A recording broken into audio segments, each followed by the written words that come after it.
Welcome back to my channel at The Movie Optimist, everybody. The year has come to an end, and I just wanted to talk about the top 10 films that I got the most enjoyment out of this year. Now, that's not to say I think some of these movies are better than other movies. Like, I'm not going to sit here and say that an Avengers film is better than The Brutalist. I'm not saying that the movies on this list are Oscar-worthy performances and stories. These are just the movies that entertain me the most this year. These are the movies that at the end of the year when I'm laying in bed thinking about all the movies I saw this year, these are the 10 that come to my mind.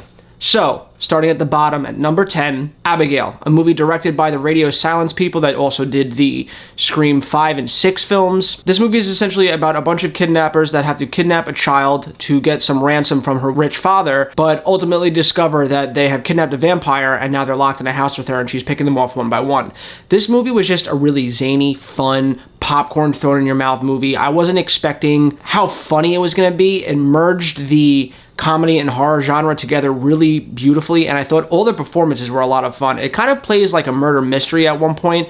It's just a lot of genres coming together, and I had more fun with it than I actually thought I was going to based off of the trailer, so it gets my number 10 spot for being the most surprising of the movies. At number 9, we have Superman, the Christopher Reeve story, which is a documentary about Christopher Reeve's life, where it starts with him as a young man going to college, wanting to be taken seriously on Broadway, to getting the role of Superman and how it changed his life, all the way up to the events of him falling off the horse and becoming paralyzed and creating the Christopher Reeve Foundation, where he wanted to help other paralyzed people fight the good fight and try and get their movement back and try and show them that they're not alone in the world. It was really fucking powerful.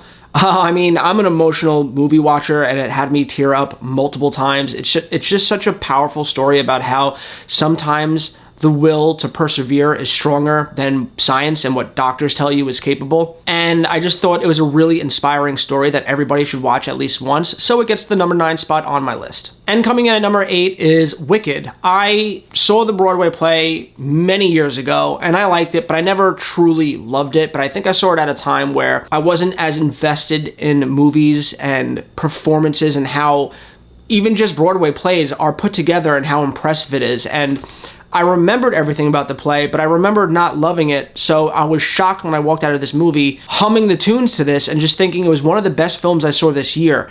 I am still singing the songs in my head weeks after it's come out. Things don't do that for me. I mean, like the first Moana, love the music for it. I probably sung the tunes for that movie like a week after I saw the movie, and then they went away, but Wicked, Defying Gravity is still with me weeks later, so it gets the number 8 spot on my list. Coming in at number 7 is Inside Out 2. I liked the first Inside Out, and I thought it was very inventive with what they did with emotions. It was a really well-made movie, but what really impressed me about this movie is that they took it one step further, kind of like in the Harry Potter films, how with each one, they get a little bit darker and darker because Harry's getting older and older, and so is the audience that are watching the movies, and they want more serious, dark things. In this one, they tackle a subject that is almost impossible for parents to talk to kids about, and that's anxiety. And it's also coming at a time where I'm also having a lot of my own anxiety, and it's really hard to explain what it's like when you're going through it to people that don't have anxiety, and this movie does such a perfect job of putting on the screen what it feels like to have anxiety in any given moment. And it was truly just a beautiful film. Me and my girlfriend both walked out of that film absolutely loving it, so it gets the number 7 spot on my list. Coming in at number 6 is John Krasinski and Ryan Reynolds' If. They often called this movie a live-action Pixar film, and it felt exactly like that. This film was about imaginary friends and how this one little girl can still see all the imaginary friends that were once conceived of by their kids and then forgotten about. And essentially she teams up with Ryan Reynolds to help find these new imaginary friends a new child to help in their time of need. It was a very heartwarming story with a beautiful score by Michael Giacchino. It hit me right in the fields, and it really is a movie about how there is a child inside all of us. Even when we've grown up and we're cynical and we're bitter and we have bills, at the end of the day, we're still that child that we once were. It's just buried under so much adulthood-like stuff, but they're still in there, and sometimes we need to let them out because that's where our heart is. You know, maybe when you're a kid, you like race cars, but you grow up to be an accountant because being a race car driver wasn't in the books, but you should still let that side of you get in a car, go to a track, and have fun. And that's kind of what this movie's about. It's holding on to that inner child and still letting it out to play sometimes. And I love movies that touch upon that because You don't often see adults talking about the things they loved when they were children, so I thought that this movie was a perfect movie to come out for parents to go with their kids to, because not only are their kids going to have fun watching all these wild, imaginative characters that John Krasinski created come to life on the big screen, but adults are going to walk away with something too and a lesson learned there. Therefore, it is number 6 on my list. Coming in at number 5 is Alien Romulus. This movie absolutely blew me away. I was not expecting it to be as amazing as it was. I loved Aliens 1. Aliens 2 is one of my favorite creature action films of all time. I was really, look, I know that Prometheus and what was the other one? Covenant, was that it? Has its fans, but Ridley Scott got in his head that he wanted to create this backstory. He thought people gave a shit about where the xenomorphs come from. Nobody gives a shit. We just want to see people in a ship being hunted by this thing, and that's exactly what Fede Alvarez gave us. Nobody cares about where Bruce the shark came from and his origin story. We just want to see him come out of nowhere and eat a bunch of kids on a boat. Fede Alvarez created a practical set, which is one of my favorite things of the movie, that it wasn't showered in CGI. Most of this film was practical, so it felt real, it felt authentic, it made the tension way more intense. It was a scary film. The xenomorph was awesome, the kills were awesome, everything about it was awesome, except the end. But again, this isn't a review. At the end of the day, this is my 3rd favorite Alien film ever made, and I cannot wait to see where he goes next with this franchise. So it gets to number 5 on my list. Coming in at number 4 is We Live in Time. This is the most authentic love story I've seen in a very long time. Now, I know that there are foreign films that were nominated last year for the love story that it had. I did not see that. But I do see a lot of movies in the theater. I go twice a week, sometimes 3 times. This is hands down the greatest love story that we've had in a long time. It stars Andrew Garfield and Florence Pugh, and it's about how they fall in love and have a child, but one day Florence Pugh's character has cancer, and it's how they navigate through that while also being there for each other and raising their child. And it is so uplifting given the circumstances, and it's about finding hope in even the darkest times. And I've never seen a chemistry so powerful on screen together. Well, I can't say that. I've seen performances that you believe that they were in love, but not in a very long time. This is, I was convinced leaving the theater that they actually fell in love and that they were going to get married and have kids in real life, because that's how powerful their on-screen chemistry was. It is a dark movie, and if you don't like watching movies about people that are sick, then give this one a pass, because they do touch upon that a lot. But if you could stomach that, you're rewarded with a beautiful love story here. Therefore, it is number 4 on my list. And coming in at number 3 is something that was maybe a decade in the making, and that is Marvel's Deadpool and Wolverine. Now, is this the Schindler's List of MCU movies? No. It is a very basic story about Deadpool and Wolverine having to fight their way out of the quantum realm back to Earth, where Deadpool can save his timeline. But what it does have is an abundance of nostalgia that's earned. It's not just like there for nothing. For instance, the Gambit bit. A lot of people thought like, oh yeah, cool, Channing Tatum is appearing as Gambit for like this small bit, but what a lot of people didn't realize that he actually almost got the role 5 or 6 years ago before Disney bought Fox, and when that happened,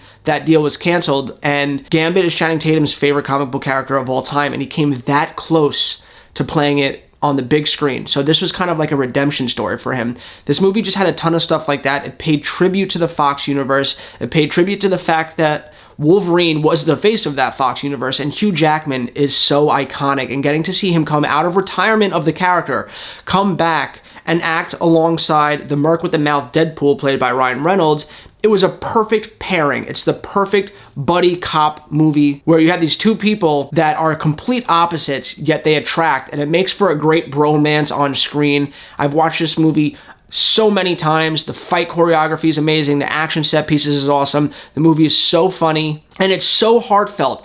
I still see videos on TikTok trending of that damn final 10 minutes where they lock arms and save the world by joining hands and destroying that whatever the beam light thing was that the enemy was using at the end. I love their chemistry together. It was just, again, not a perfect movie, but a perfect concoction of nostalgia and the MCU characters.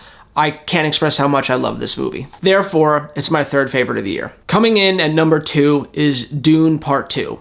I couldn't believe the emotions I was having while watching this film. I did not like the first one that much, but when I learned why they did what they did, I kind of had an understanding of why they did it. Essentially, Dune and Dune Part 2, the movies, are the entirety of the first book, but it's so big that Denis Villeneuve had to cut it in half and make 2 movies out of it. So essentially the first half of the book, which is setting up all the awesome shit that's gonna happen in the second half of the book, was the first movie. So it was really 2.5 hours of just sitting there and watching sand and people walk around dark corridors and lore. And if you're really into just learning about lore, that's cool.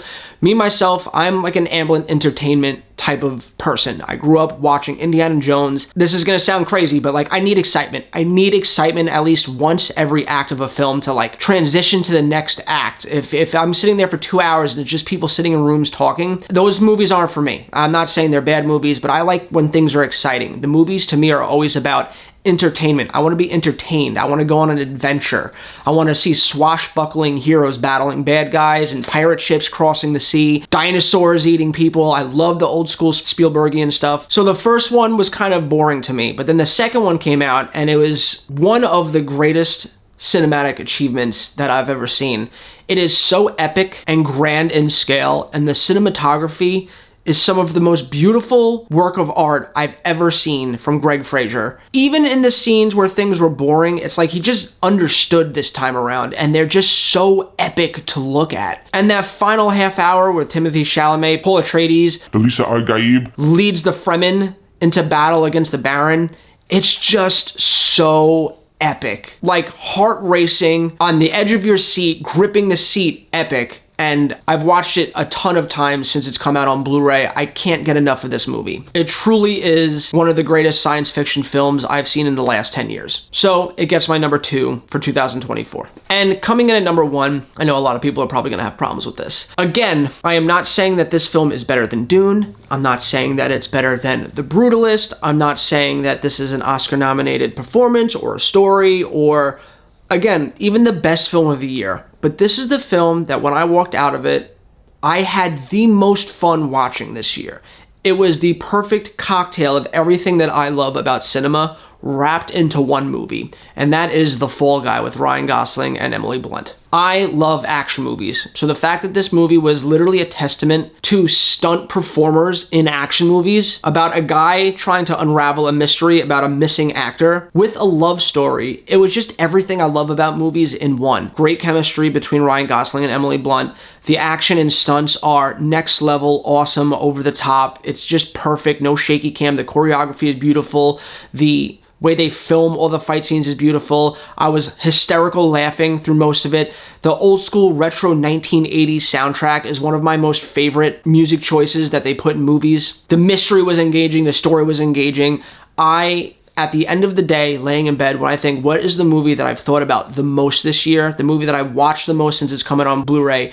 The movie that has made me buy more posters and stuff like that? It's this movie. This is the funnest time I had at the movie this year, so therefore it gets my number 1 spot. But anyway, guys, that's just my list. It is not the perfect list. It is probably not the most popular list, but it is my list, and I would love to hear what you guys have to say in the comments down below. What was your lists? What do you think of my list? Am I fucking crazy? Am I not? I know some people are gonna be mad that I put that over Dune, but that's okay. At the end of the day, it's my opinion. That's what matters.